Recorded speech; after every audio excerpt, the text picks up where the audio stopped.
What is up, everyone, and welcome back to another video. And in this video, we are going to be talking about Detroit Lions prospects, and we are going to be doing this for a while right now. Well, not prospects, but the players that they actually drafted, okay? The prospects, that's kind of out the window.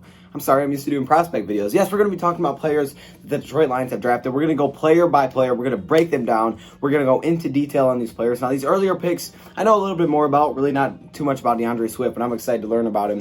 But first, we're going to start off with Jeffery Okudah, who I already knew a lot about because I did follow cornerbacks very heavy. I knew Jeffery Okudah was probably the best cornerback in this class, hands down. It was pretty obvious. So we're going to be breaking down Jeffery Okudah in today's video. Also, in the future, we are going to be reacting to every single player's draft highlights. Wow, my voice is going away. Why am I losing my voice, y'all?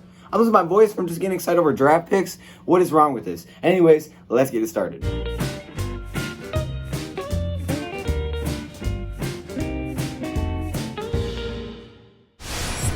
All right, everybody, so I did put in the community, this is awful, how is this happening? I did put in the community, hey, what do you guys want to see? Let me know, and we'll do those kind of videos. You guys gave me some really good ideas, and this not really was one of them, but you guys want to see grades for every pick, which I absolutely want to do. But I want to do it video by video, player by player, because if I put them all into one, I'm going to know less about the players.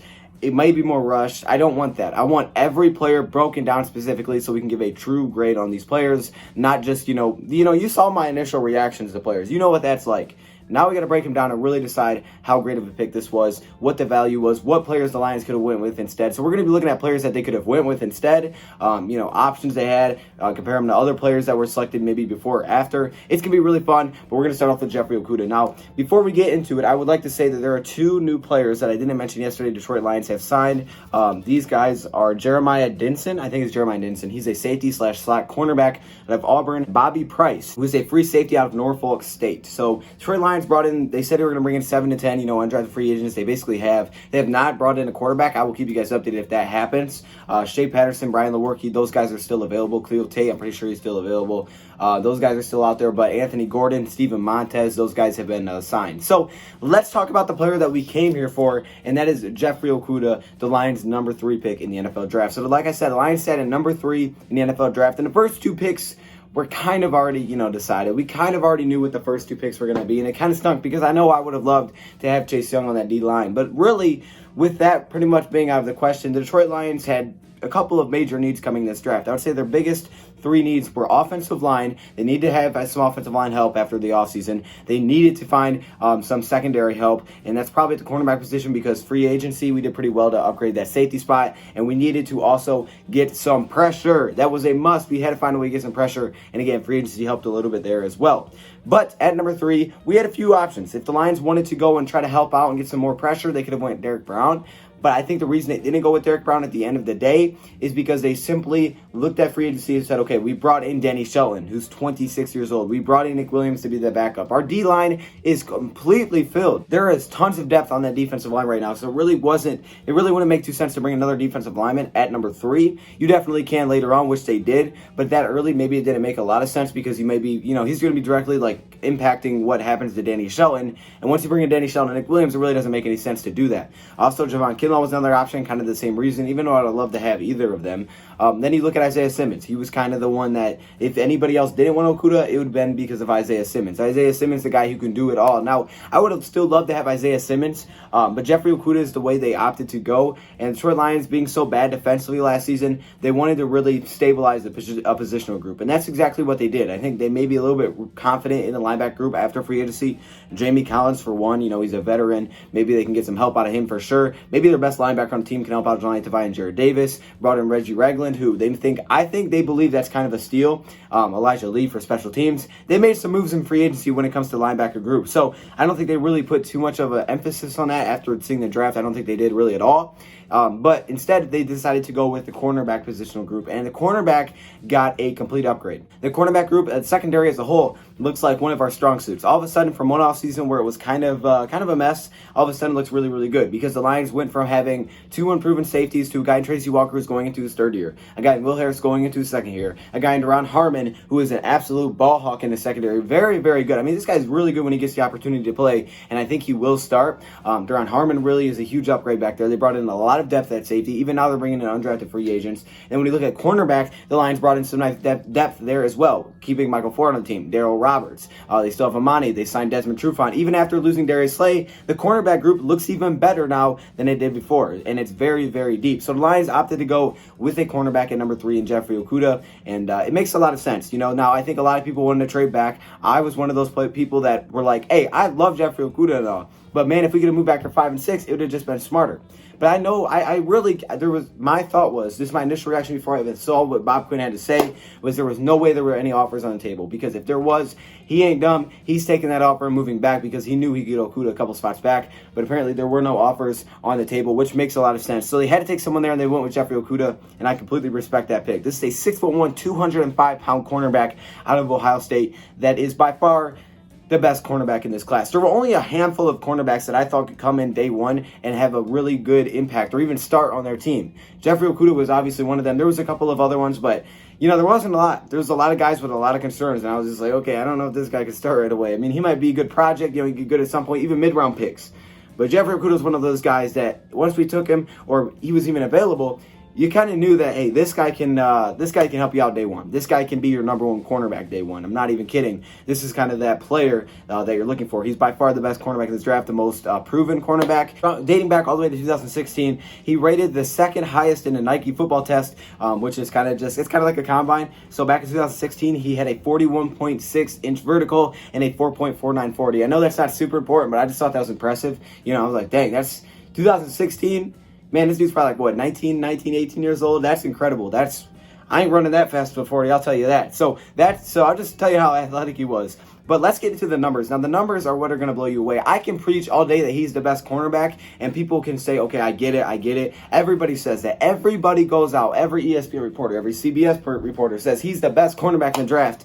But explain, why is he the best cornerback? And I'm going to explain. Let's look at some numbers, because numbers talk.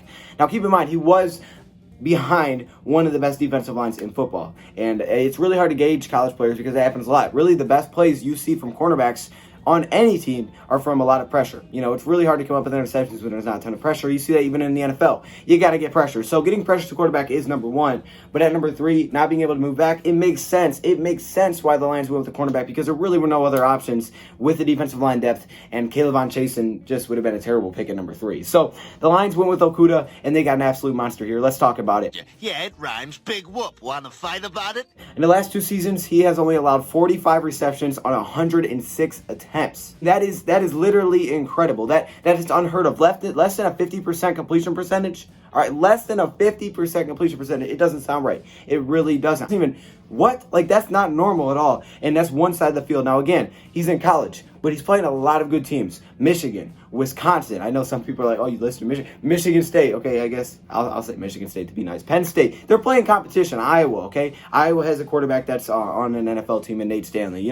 There's competition in the Big Ten, and his numbers back up everything. He allowed a 52.9 passer rating in his last 2 seasons. A 52.9 passer rating. That's unheard of. That's incredible. By far the best in college football. He hasn't allowed a 50-plus yard game in 27 games at Ohio State. There's some other guys out here, and I'll compare him a little bit to CJ Henderson at some point, but there's some guys out here that you look at, and they have the traits, or they're fast, or the 40 times great, but the numbers don't look like this. They just don't look like this.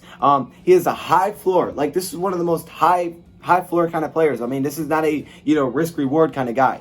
The worst case is he's probably going to be a good cornerback. Best case, he's one of the top cornerbacks in the league very quickly. He had 0 pass interference calls on him in his last year with Ohio State. 0 pass interference calls. And he's a very, very physical, handsy cornerback, and he didn't have 1 pass interference call. Now, sure, it's all judgment, so maybe a couple times he could have got one. Maybe in the Michigan-Ohio State game, they let him play a little bit. And, there's a couple times they don't call it, but still, at the end of the day, he has 0, and there's really nothing you can say about it. He has 0. I mean, it's crazy. His footwork is next level. I'm actually going to show you guys a clip if I have it right now.